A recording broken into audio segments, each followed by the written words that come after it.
Saya buka, di situ saya kaget, Bang. Karena ternyata isinya duit semua. Wah, saya senangnya minta ampun itu.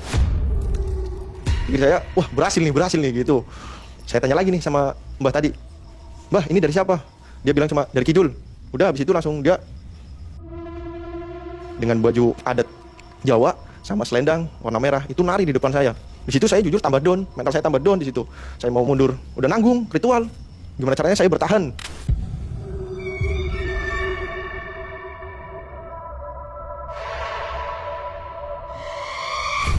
Di situ langsung berhubungan intim saya sama cewek tadi. Hubungan intim itu sama si cewek. Di situ tuh saya keluarnya lama, Mang. Maaf nih, Mang ya. Saya keluarnya lama nih. Sampai 1,5 jam. Sampai bahasnya tuh dianya mau nyerah sendiri. Karena ini kisah nyata, Mang, akhirnya dan juga saya sebagai pelaku, akhirnya saya pakai masker buat privasi saya. Kejadiannya di tahun 2020, posisi saya lagi nganggur, nggak ada pendapatan. Habis itu saya ngekos di salah satu kota Tegal lah intinya. Itu saya punya tetangga kos yang saya samarkan namanya Hadi. Saya sering curhat sama dia masalah ekonomi lah, masalah keluarga. Karena saya nganggur, tiap hari si Mas Hadi ngasih uang ke saya. Kadang-kadang juga saya ikut Mas Hadi ngenetin karena dia sebagai supir kan, buat masukan sedikit-sedikit lah. Buat saya tiap hari, kalau nggak diajak ya saya paling di kos doang. Terus posisinya tuh udah saya anggap udah kayak saudara sendiri di situ. Pas suatu ketika saya curhat sama dia masalah ekonomi. Nggak tahu kenapa dia nawarin ke saya, mau nggak Mas nikah sama Jin? Kata Hadi kayak gitu ke saya. Saya bilang, emang efeknya apa nih buat saya nantinya ke depan? Dia nggak bisa ngomong karena dia juga belum ngelakuin. Akhirnya dia ngomong, ya udah besok aja ke Mbah Toing. Mbah Toing ini adalah sebagai kuncen pesugihan tersebut. Habis itu ngobrol sampai larut malam. Saya ngantuk, saya izin ke kamar buat istirahat, dia juga masuk. Terus sembari nunggu tidur, saya mikirin nikah sama jinnya itu. Mau maju apa enggak nih? Pikir-pikir kalau kayak gini terus juga nggak enak. Hidup susah. Karena saya bertekad, udahlah saya maju aja besok. Besoknya habis maghrib, saya dan Hadi, teman saya, berangkat ke rumah Mbak Toing yang sebagai kuncen yang berada di Tegal Kabupaten. Sampainya di rumah Mbak Toing, disambut di sana, diajak salaman, saya duduk, dan Hadi pun di situ jelasin keluh kesah saya sama Mbak Toing. Hadi ngomong ke Mbak Toing, Mbah, ini saya ada teman lagi kesusahan, ekonomi sulit, pemasukan nggak ada, nganggur, dan yang semalam dia nawarin ke saya tuh, dia ngomong dia mau nikah nih sama Jin. Mbah, gimana? Mbak Toing di situ langsung tanya ke saya, Masnya udah nikah apa belum? Saya jawab, belum, Mbah. Mbak Toing langsung ngomong kayak gini ke saya. Biasanya tuh kalau orang yang nikah sama Jin itu rata-rata udah punya istri, kalau nggak punya suami. Emang Masnya udah siap nih nanggung resikonya buat nikah sama Jin? Saya jawab, udahlah, Mbah, saya siap aja, Mbah. Yang penting saya kaya, cepet, jalan pintas, udah gelap mata saya, udah sakit hati, saya dihina sama tetangga, sama temen. Habis itu Mbah Toing juga nyaranin, dikasih pilihan nih sama Mbah Toing. Di sini juga selain nikah sama Jin ada lagi, Mas. Ada jual kambing, jual gagak, jual musuh, apa JM itu, sama kontrak umur.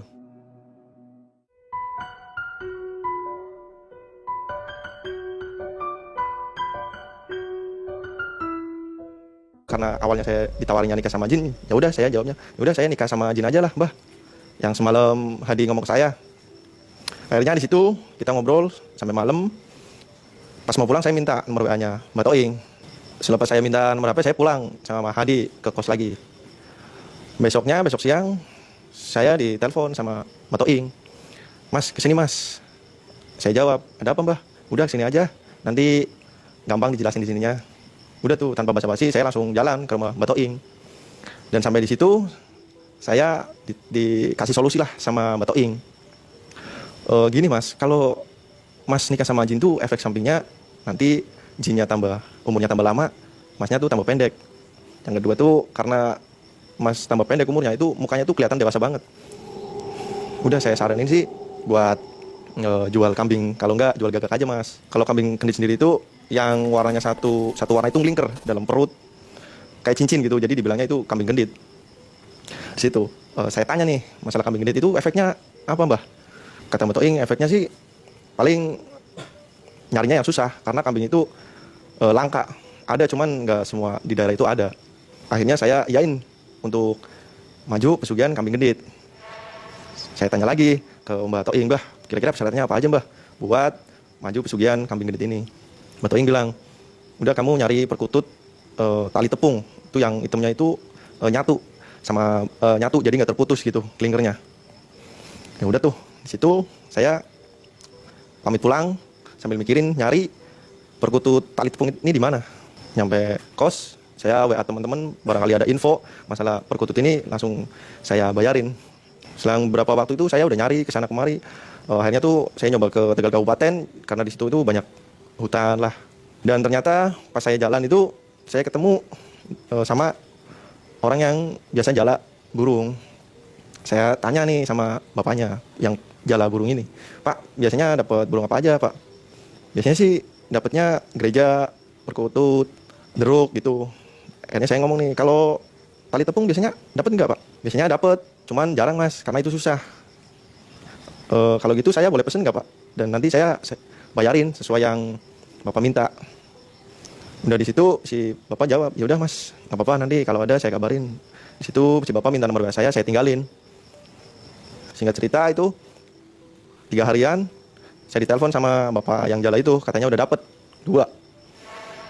Saya tanya nih, sebelum saya lihat, saya tanya dulu, kira-kira berapa Pak buat bayarin perkututnya? Karena di situ kan saya nganggur, nggak ada pemasukan juga.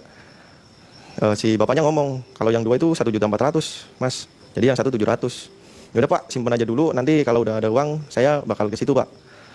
Habis itu saya nyoba nelpon saudara saya nelpon bilang, Mas, ini saya lagi ada perlu nih, saya sih boleh pinjam uang nggak?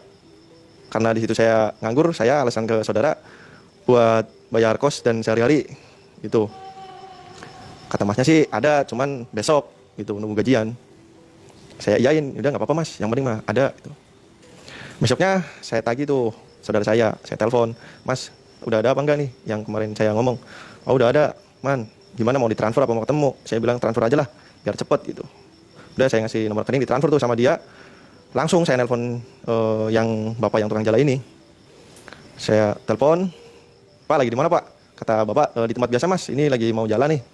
Oh, yaudah saya ke situ, saya mau bayarin perkutut itu, kalau ya benar itu perkutut tali tepung. Yaudah Mas, saya tunggu. Udah tuh saya berangkat, pas nyampe sana saya cek dulu. Pas saya cek, oh ya bener, udah tuh saya bayarin. Habis saya udah dapet perkutut ini, saya langsung nelpon Mbak Toing. Mbak Toing lagi di mana nih? Saya udah dapet perkututnya. Kira-kira saya ngasih perkututnya tuh sekarang apa nanti? Kata Mbak Toing, saya lagi di rumah Man, udah kesini aja, bawa perkututnya sekarang aja. Udah tuh saya meluncur ke rumah Mbak Toing. Sampai di rumah Mbak Toing saya ngasih perkutut itu. Kata Mbak Toing, nanti persyaratan yang lain-lain nyusul ya Mas. Saya bilang iya Mbah. Dan di situ Mbak Toing minta nama saya, nama bapak saya, sama weton tanggal lahir saya. Tapi sebelum itu tuh saya juga tanya ke Mbak Toing, kira-kira berhasil apa enggak ya kalau saya maju beginian? Kata Mbak Toing, yang penting di sini tuh jangan yang lahir di hari Jumat Kliwon aja. Itu nggak bisa, karena pantangan lah, ibaratnya kayak gitu. Berarti saya bisa nih Jumat Wage, bisa Mas, maju aja nggak apa-apa, nanti saya bantu. Udah tuh, habis itu ngobrol-ngobrol saya pulang. Selang 3 hari Mbak Toing nelpon saya jam 2 siang, Mas bisa ke rumah nggak? Tanpa basa-basi saya langsung jawab iya, sekarang saya ke situ Mbah. Nah pas nyampe di rumah Mbak Toing ngomong, ntar malam siap ya Mas, kita mau ritual. Nah di situ saya diajak Mbak Toing ke tempat arena. Kalau biasanya itu tempat ritual lah, kalau di sini bahasanya tuh arena. Dan saya juga kaget pas nyampe tempat arena itu, karena tempatnya itu sawah, tapi di tengah-tengah sawah itu ada hutan. Pas saya masuk hutan itu tuh ada makam 7. Kata Mbak Toing, kamu bersihin yang ini aja, yang lain jangan. Ya udah saya nurut tuh, saya bersihin sembari Mbak Toing baca-baca doa gitu ya buat lancaran saya nanti. Saya bersihin di situ. Pas sudah selesai bersih, Mbak Toing juga udah berdoa. Mbak Toing tanya sama saya, Mas, sampean siap nggak kalau ritualnya di sini? Saya mikir di situ, siang aja seram, apalagi malam. Saya ngomong, saya kalau di arena mas saya nggak kuat. Bah, ya udah ambil aja itu tanah, nanti dibuat ritual ntar malam. Habis itu saya pamit pulang ke kos. Karena saya nggak ada teman, saya ngajak Mas Hadi, Mas, ntar malam saya mau ritual nih. Ada waktu nggak? Kata Mas Hadi, ada nih. Ya udah nanti ntar malam. kita berangkat ke Batoing. Udah itu kurang lebih jam setengah 12, saya langsung berangkat dari kos sama Hadi ke rumah Batoing. Di situ kalau untuk syarat saya cuma beli perkutut, sama yang lain kayak yang lain itu yang beliin Batoing, masalah kembang, glass cup sama hio gunung kawi juga menyan gitu. Situ Batoing nyuruh saya masukin kembang ke dalam glass cup, dikasih menyan sama nggak tahu dibacain sama Batoing apa. Akhirnya sudah persiapan udah beres, kita bawa semua syarat-syaratnya ke belakang rumah Batoing, karena di belakang rumah Batoing itu ada pembakaran batu bata. Di situ kosong, gak ada orang, enak lah buat ritual, kata Batoing makanya gitu. Udah sampai di situ kita taruh tuh semuanya persyaratannya. Terus saya disuruh sama Batoing, kamu nanti kalau saya tinggal kamu baca syahadat, istighfar sama Al-Fatihah. Udah sebanyak-banyaknya gitu. Pas itu dia ngomong, tanah yang diambil di arena mana? Dikeluarin. Ya udah, saya ambil dari saku, dikeluarin tuh, taruh di depan saya. Udah itu kata Batoing, udah siap belum nih, Mas? Udah, Mbah, saya siap. Yaudah tuh, di situ nggak tahu Batoing baca apa jampe apa, pokoknya udah kayak tempat arena itu dipindah ke situ. Saya sila duduk sembari baca-baca yang tadi. Udah, Batoing ngomong, Mas ini kan ada gelas cup 2, kalau kanan yang kebakar itu tandanya deal, tapi kalau kiri yang kebakar itu tandanya nggak deal. Jadi nanti diganti sama gagak, Mas, barangkali yang gagak ini deal. Ini jadi yang pertama kambing kendi dulu Mas, yang maju. Oh iya, Mbah siap. Terus itu Mbah Toing juga udah baca semuanya, jambe-jambenya apa amalannya. Dia mundur kurang lebih 10 meter di belakang saya. Di situ juga ada Hadi juga yang lihat. Pas saya membaca itu, angin mulai datang, kenceng banget, dan ya udah bermunculan beraneka jin di situ, setan pokoknya, ada pocong lah, kuntilanak, sama hewan-hewan kayak ular, macan, kuda itu wah pada datang. Itu jin semua, gak ada yang asli, cuma dia menyerupai seperti binatang kayak gitu, Mang. Tapi di semua jin itu yang paling serem itu, yang paling dominan ada sosok yang tinggi besar gede. Itu awalnya sih jauh dari saya, cuma di situ dia tuh buat mental saya down. Ibaratnya mau terusin apa enggak nih? Pas saya baca itu terus-terusan, dia semakin dekat nih. Nggak tahu, pokoknya dia semakin dekat. Pas udah deket, malah dia mundur. Dia mundur, nggak taunya di belakang dia ternyata ada yang nari. Dan saya rasa itu Mbah Ronggeng dengan baju adat Jawa sama selendang warna merah itu nari di depan saya. Di situ saya jujur tambah down, mental saya tambah down di situ. Saya mau mundur, udah nanggung ritual. Akhirnya saya semangatin diri sendiri biar nggak mundur. Udah dia nari di depan saya, ternyata gelas cup yang di kanan itu kebakar. Di situ saya kaget banget, Mang. Kirain ada apa, ternyata itu kebakar. Dan itu masih ada Nyai Ronggeng di depan saya, nari-nari. Udah di situ saya udah takut lah ibaratnya. Cuman di situ saya gimana caranya saya bertahan.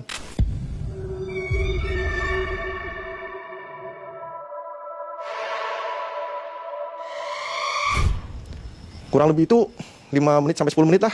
Baru Mbak Toing nyamperin saya. Udah Mbah, udah Mas, udah selesai, udah deal. Udah ini beresin. Kita ke rumah. Itu jangan lupa tanah yang tadi Mas bawa dari arena bawa lagi. Oh iya Mbah, siap.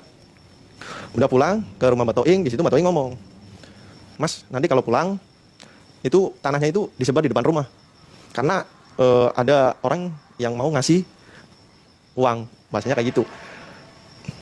Terus dia juga ngomong, habis ini pulang istirahat, nggak usah kemana-mana, langsung ke rumah. Terus disebar tuh tanahnya.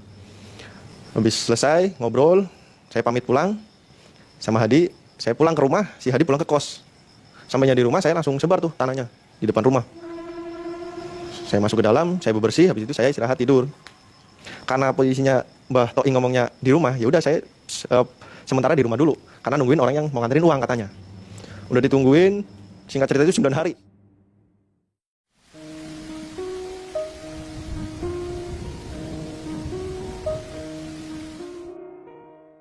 Dia datang nih. Awalnya sih ketok-ketok, pas saya buka ternyata Mbah, tapi dia bawa karung, nggak tahu isinya apa awalnya. Terus saya tanya, ada apa Mbah? Nyari siapa gitu? Dia cuma ngomong dari kidul atau dari selatan gitu, ngomong ke saya. Dari selatan, dari kidul, siapa Mbah? Dia cuma ngomong kayak gitu terus ngasih tuh karungnya itu. Pas saya terima, saya buka, di situ saya kaget, Bang. Karena ternyata isinya duit semua. Wah, saya senangnya minta ampun itu. Jadi saya, wah berhasil nih gitu. Saya tanya lagi nih sama Mbah tadi, Mbah ini dari siapa? Dia bilang cuma dari kidul.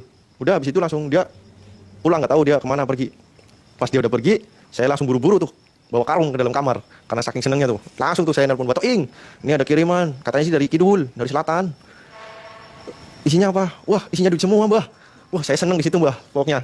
Udah itu, seneng banget itu pokoknya. Kata Batoing, udah pindahin dulu ke kardus biar enak, ntar kita bawanya. Udah tuh saking semangatnya saya nyari kardus. Ternyata ditaruh di kardus dapat 2 dus. Saya taruh masukin ke dalam kolong kasur biar orang rumah itu nggak ada yang tahu. Habis itu saya nelpon lagi, Mbah, udah nih. Oh ya udah. Nanti kurang lebih jam 9 malam apa jam 10 malam saya bakal datang. Nanti nunggu di depan rumah. Kata Batoing kayak gitu. Jam 9 malam Batoing nelpon. Ini saya mau TW. Ya udah, saya tungguin, Mbah. Pas nyampe di rumah saya, karena rumah saya itu gang, jadi dia jalan, mobilnya taruh di depan. Dia langsung saya tarik, ya, Mbah, ke kamar langsung aja, Mbah. Ya udah tuh, di dalam kamar itu uangnya saya tarik dari kolong, saya keluarin. Si Mbak Toing ini nggak tahu, pokoknya dia baca-baca doa jampe-jampe lah. Habis itu Mbak Toing ngomong, ini kalau saya ngomong jalan keluar langsung ke mobil. Kalau ada yang manggil, ada yang apa, nggak usah disautin. Pokoknya kamu jalan lurus aja sampai mobil itu. Udah, itu jampe-jampe Mbak Toing ngomong jalan. Udah tuh jalan saya sama Mbak Toing. Pokoknya saya lurus, pokoknya.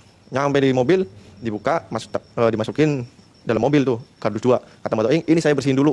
Nanti kalau udah bersih, saya bakal ngasih lagi ke kamu. Oke, Mbah, siap. Saya tunggu. Bahasanya itu pengembalian uang itu. Udah tuh, selang 3 harian, dia nelpon, ini saya mau ngasih uang yang dalam kardus ini. Kira-kira mau taruh di mana? Saya mikir kalau di rumah nanti ribet berabe. Orang keluarga tahu nih. Udah tuh. Saya ngomong ke Mbak Toing, ke kos aja, Mbah. Nanti saya Sherlockin gitu. Akhirnya saya OTW ke kos.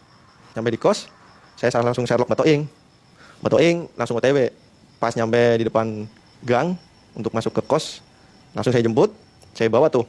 Nyampe di kos, saya buka kosnya, saya langsung taruh lemari. Mbak Toing ngomong ke saya, Mas, beliin kembang 7 rupa, kopi manis, kopi pahit, teh manis, teh pahit, sama hio Gunung Kawi. Udah, saya keluar, saya beli, udah dapat semua, saya pulang lagi. Saya kasih Mbak Toing ini, Mbak Toing, yang Mbak Toing minta. Ya udah, Mas, saya bikin kopi manis, kopi pahit, teh manis, teh pahit. Terus di setiap sudut itu dibakar hionya. Nggak tahu buat apa, pokoknya dibakar hio setiap sudut kosan saya. Habis itu gelas yang tadi berisi kopi manis, kopi pahit, teh manis, teh pahit itu ditaruh di dalam lemari berjejer sama kardus yang tadi berisi uang. Kalau untuk kembangnya itu cuma ditaburin di atasnya. Udah, nggak tahu Mbak Toing bacaan lagi di situ amalan apa nggak tahu, pokoknya. Udah, kata Mbak Toing, udah selesai nih. Kamu sekarang ikut saya. Kemana, Mbah? Ngepas perkutut yang kemarin saya beli. Ya udah, Mbah, siap. Saya ngikut nih ke rumah Mbak Toing. Pas di rumah Mbak Toing ngambil tuh perkutut 2 tadi. Nggak taunya ini mau dilepasin di arena. Pas nyampe arena pinggir jalan, saya lepasin tuh perkututnya. Yang satu masuk arena, yang satu nggak tahu kemana. Kata Mbak Toing sih nggak apa-apa, nanti juga masuk sendiri, Mas, gitu. Tapi pikir saya takutnya yang gangga gitu, karena saya nggak tahu, baru terjun juga dunia kayak gini. Habis itu udah Mbak Toing nganterin saya pulang ke kos. Mbak Toing cuman ngomong ke saya, nanti barangkali yang dikasih kode kamu atau saya, nanti kalau saya kabarin, kalau kamu kabarin saya, jadi biar enak. Entah itu lewat mimpi atau entah itu lewat nyata, entah itu ketemu gitu. Terus selang beberapa hari, saya masih ingat itu 9 hari pas kejadian ngelepas burung perkutut, saya malam dimimpiin yang bernama Langlang Buana. Kalau untuk Mbah Langlang Buana itu katanya sih paling tinggi di Gunung Serandil. Bahasanya kayak penguasa di Gunung Serandil. Di situ Mbak Lalang ngomong kayak gitu, saya tunggu kamu di Kidul apa Selatan gitu. Besoknya pas saya bangun, saya langsung nelpon Mbak Toing, saya udah dapat mimpi apa kode nih sama namanya Mbah Lalang Buana. Kata Mbak Toing sih, yaudah sini ke rumah, kita langsung berangkat. Saya memang awal nggak tahu nih Selatan apa Kidul itu di mana, saya nggak tahu. Yaudah tuh sama Mbak Toing kita berangkat. Singkat cerita itu sampai di Cilacap, yaitu Gunung Serandil. Di situ saya tanya sama Mbak Toing, ini tempat apaan nih? Kayaknya rame banget, tapi baunya tuh bau menyan sama hio Gunung Kawi tuh, baunya kayak gitu.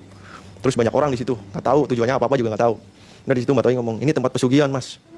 Dan emas ritual di Tegal ini nyambungnya ke Gunung Serandil ini, gitu. Si Mbak Toing ngomong, ini baru pertama kali saya ngantar orang itu sampai tingginya ke Mbah Lalang Buana. Padahal mah biasanya cuma di Mbah Semar sama Bunda Ratu.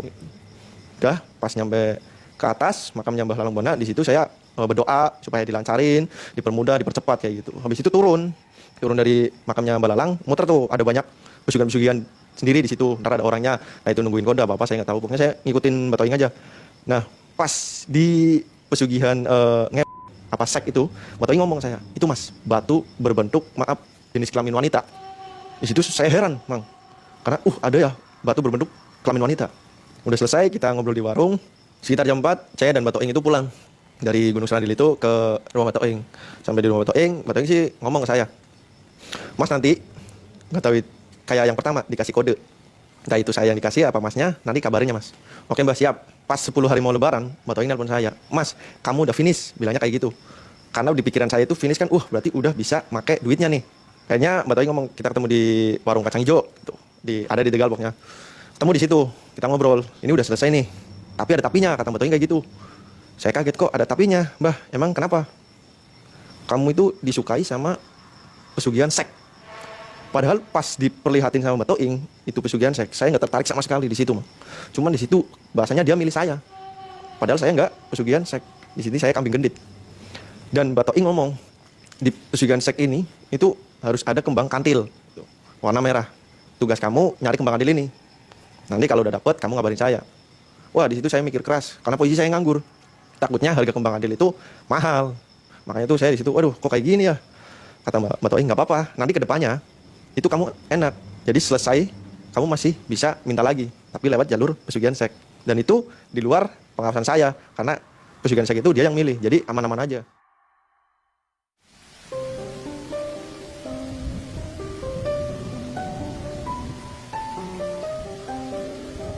Saya pamit pulang, nggak tahu kemana, pulang juga pergi, saya pulang ke kos. Di kos saya mikir, di mana nih nyari kembang kandil yang warna merah.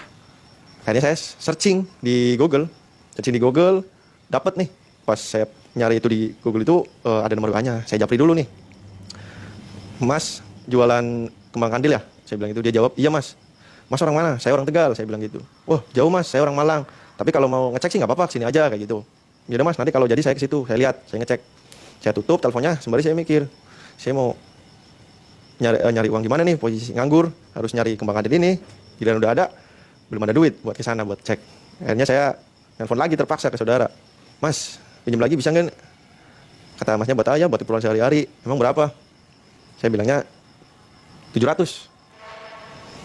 Kurang nggak? Kata mas, kata saudara malah kayak gitu. Enggak kok, kirim aja 700 mas, saya bilang gitu. Pas ditransfer, tanpa pikir panjang langsung nelpon yang orang penjual ini. Mas, saya ini mau TW ke Malang mas, naik bus. Nanti kalau udah nyampe Malang, saya nelpon lagi, saya kabarin. Kata mas penjual, iya mas, saya tunggu di sini. Udah, saya langsung kemas-kemas. Saya nelpon Mas Hadi. Mas Hadi, saya berangkat ke Malang. Saya mau nyari kembang kandil. Barangkali ada yang nyariin di kos. Saya lagi ke Malang, saya bilang gitu. Udah tuh, saya berangkat ke terminal. Sampainya di Malang, saya nelpon sama penjual kembang itu. Di telepon, mas saya udah nyampe nih, kira-kira di mana? Di video call tuh sama penjual kembang itu. Video call, yaudah di situ aja, ntar saya jemput. Kata penjual kayak gitu. Udah tuh ketemu saya dibawa ke tempat jualannya dia, jualan kembangnya. Pas saya cek, wah ternyata ya benar. Saya ngomong, saya tanya harga. Ini kembangnya harga berapa, mas? Kata si penjual, ini saya hargain 25 juta. Wah, di situ saya kaget. Saya kaget, bingung, pikirnya mau nyari di mana lagi nih, uang segitu banyak. Udah, saya minta antar ke terminal lagi buat pulang ke Tegal. Pas nyampe di Tegal, saya mikir mau nyari di mana nih. Nggak tahu kenapa ngubungin saudara jauh saya, karena dia kaya lah, dibilangnya tuh kaya, orang kaya. Makanya itu saya nyoba. Oh, saya telepon, mas, saya mau pinjam uang nih. Kata saudara, mau buat apa? Saya bilangnya sih mau usaha di situ, karena nominalnya nominal gede, Mang. Jadi biar saya dapat uang itu, biar cepat selesai juga urusan saya ini. Habis itu udah, kata saudara saya nggak ada uang cash dan saya lagi nggak megang uang. Kalau mas gimana, kamu jual dulu aja sana. Katanya mau buat usaha, ya udah sana nggak apa-apa. Jadi tanpa pikir panjang saya langsung ke rumah. Saya bilang saya ke rumah langsung, mas. Kata saudara, iya saya tungguin. Pas nyampe dia ngasih tuh satu kotak, isinya perhiasan semua. Udah saya bawa sama surat-suratnya ke toko emas. Pas saya jual ternyata totalnya 26.700.000. Saya ngabarin saudara saya, mas, laku segini 26.700.000. Saya kan butuhnya 25. Kata saudara, yaudah nggak apa-apa, pinjam aja semuanya buat kamu, buat sehari-hari juga. Udah tuh di situ langsung saya ngomong ke si penjual, mas, kira-kira mau dipaketin kapan? Kata masih penjual, sekarang juga nggak apa-apa, yang penting uangnya transfer dulu. Habis itu langsung saya storein uang itu buat transfer ke si penjual itu. Pas sudah transfer, saya kirim bukti transferannya, dan di situ si penjual ngomong, ya udah ini langsung saya paketin mas dari sini, kurang lebih 2 hari 3 hari nyampe. Saya ngasih alamatnya, udah pas 3 hari itu nyampe di kosan. Saya ngomong Mbak Toing ini kembang adilnya udah sama saya. Ya udah, nanti bawa ke rumah, kata Mbak Toing kayak gitu. Udah tuh, saya bawa ke rumah Mbak Toing. Pas di rumah Mbak Toing ngomong ke saya, nanti tunggu aba-aba dari saya. Kalau memang harinya di sana mintanya hari itu, kamu harus ngelakuin hari itu juga. Pas Mbak Toing ngomong itu, saya iyain. Ya udah, Mbah, saya siap pokoknya. Udah, saya pamit pulang. Syawal, ya habis lebaran itu Mbak Toing ngomong, Mas, ntar malam kamu ritual sek. Oke, siap Bah. Masalah caranya nanti saya WA ke kamu. Oke. Tuh. Pas hari itu juga saya nunggu kabar dari Mbak Toing. Habis maghrib tuh Mbak Toing WA saya, Mas, ini cara ngamalnya kayak gini. Nanti sediain aja rokok sama minyak putih. Jadi saya contohin di sini.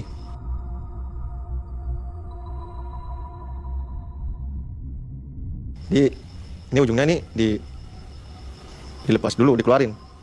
Habis dikeluarin,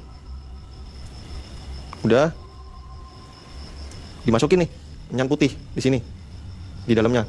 Habis dimasukin minyak putih, udah masukin lagi tembakau yang tadi kita keluarin. Udah jadi kayak gini, saya bikin kurang lebih 3 lah. Buat ritual itu saya bikin 3. Dan di situ Mbak Toing juga ngasih amalan ke saya. Ya jin dir itu 3 kali, sembari gejuk bumi 3 kali juga, Mang. Selepas saya dapat arahan dari Mbak Toing, jam 11 malam saya pergi menuju tempat lokalisasi lah bahasanya, di Tegal ada. Pas nyampe di tempat, saya nyari cewek di sana. Saya lihat, wah ternyata ada yang bagus.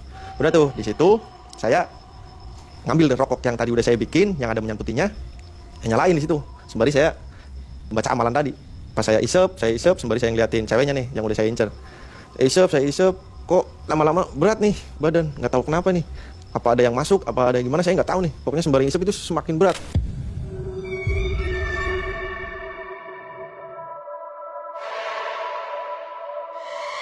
Dan pas udah berat, feeling saya kayaknya dia udah masuk, nyatu sama badan saya.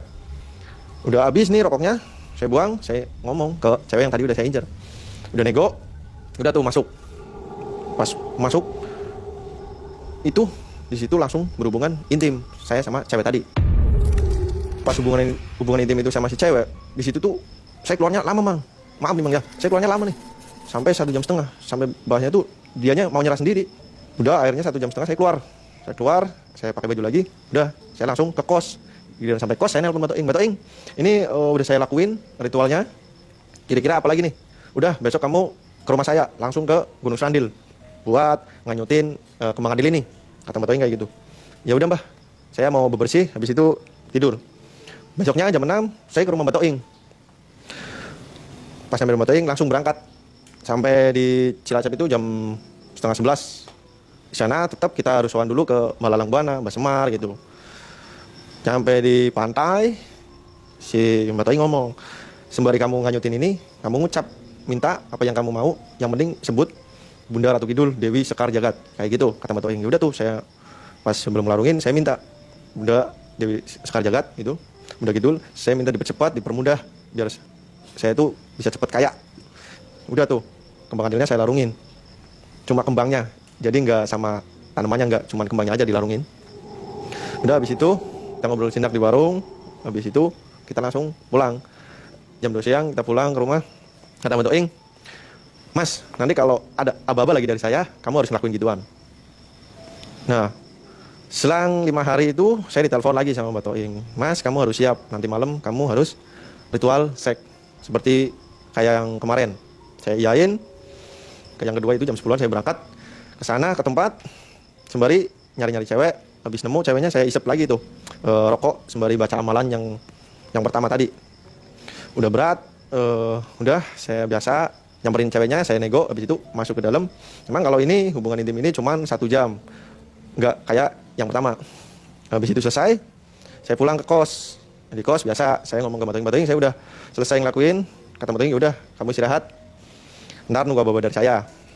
Di situ, habis itu saya mandi, saya istirahat, tidur. Nggak tahu kenapa saya kangen orang rumah.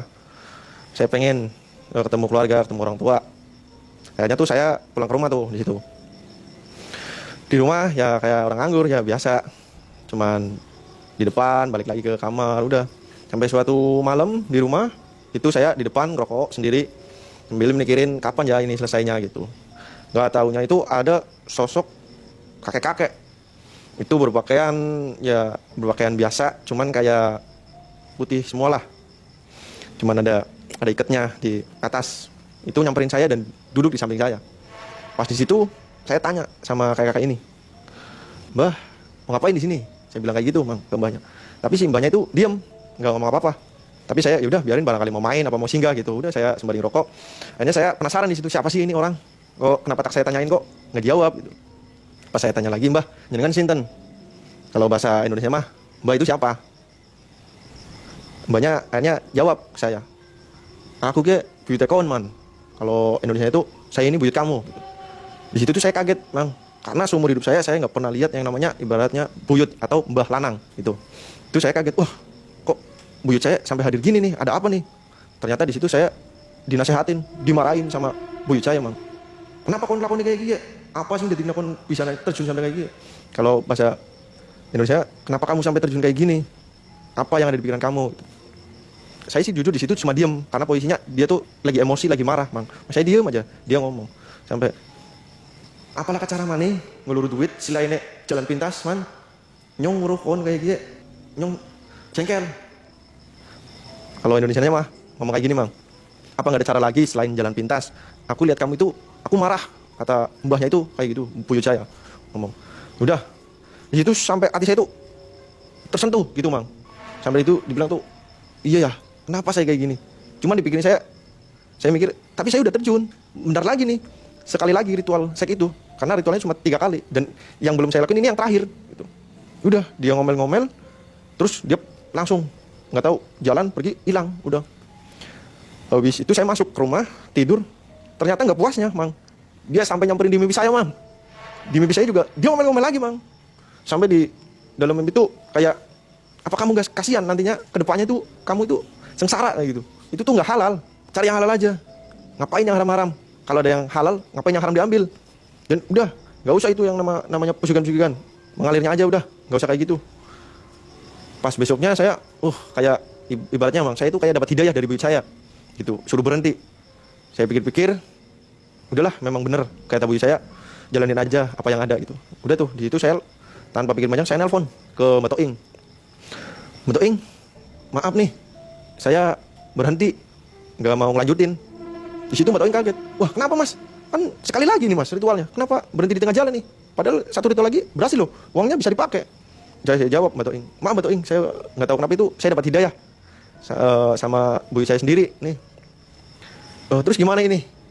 Kata Mbak Toing. "Yaudah Mbak Toing, diberhenti aja lah, saya nggak mau lanjut, saya mau nyari yang halal-halal aja." Udah, habis itu Mbak Toing ngomong, "Itu nanti saya ambil kardus yang berisi uang ya, nanti bakal saya kembaliin lagi, karena itu juga uang belum bisa dibelanjain atau dipakai dulu gitu." "Ya udah, Mbah, nanti jam 12-an saya ke kos, nanti Mbah ke kos ya." "Ya udah Mas, nanti saya ke kos jam 12. Pas nyampe di kos, saya nelpon Mbak Toing, "Ini saya udah sampai di kos nih. Ini mau diambil apa enggak?" Kata Mbak Toing, "Ya udah, saya langsung ke situ, Mas." Pas sudah sampai, saya buka lemari, kardusnya, udah saya nggak mikir uang yang ada di dus. Yang penting saya mau niat jalan yang lurus kembali, yang jalan yang benar. Udah saya kasihin ke Mbak Toing, dan saya buang itu bekas kopi sama tehnya, udah buang, saya bersihin, udah. Terus sama Mbak Toing, "Udah ini beneran Mas, nggak mau lanjut." "Udah, saya nggak mau lanjut, Mbah. Udah, saya mau ke jalan yang benar aja lah. Nggak mau kayak ginian, cukup sekali aja." "Ya udah," kata Mbak Toing, "udah ya Mas, saya pamit, mau saya kembaliin lagi nih uangnya." Pas Mbak Toing mau pulang, saya ngomong ke Mbak Toing, "Mbak Toing, saya minta tolong nih buat diputusin perjanjian saya antara saya dan yang ada di Gunung Serandil, entah itu Mbak Lalang Buana atau siapa, saya pokoknya yang berhubungan dengan saya tolong diputusin supaya kedepannya saya nggak kenapa-napa." Saya ngomong kayak gitu ke Mbak Toing. Udah tuh, di situ Mbak Toing pulang, saya juga pulang ke rumah karena biar ketemu keluarga, biar nggak keinget lagi sama ritual-ritual itu dan uang yang tadi. Nah, nasib uang itu gimana tuh Mas akhirnya? Kalau masalah uangnya, kata Mbak Toing, udah kembali seperti semula ke tempatnya gitu. Dan perjanjian semua itu udah diputus, dan alhamdulillahnya ya udah selesai, kayak ditamatin sama Mbak Toing, walaupun hasil akhirnya itu saya yang gagalin sendiri, Mang, kayak gitu. Kesan dan pesannya tuh ya jalanin aja yang ada. Kalau memang posisi lagi nggak ada ya udah jalanin, nikmatin. Berarti itu lagi diuji sama yang di atas, sama Allah Subhanahu Wa Taala.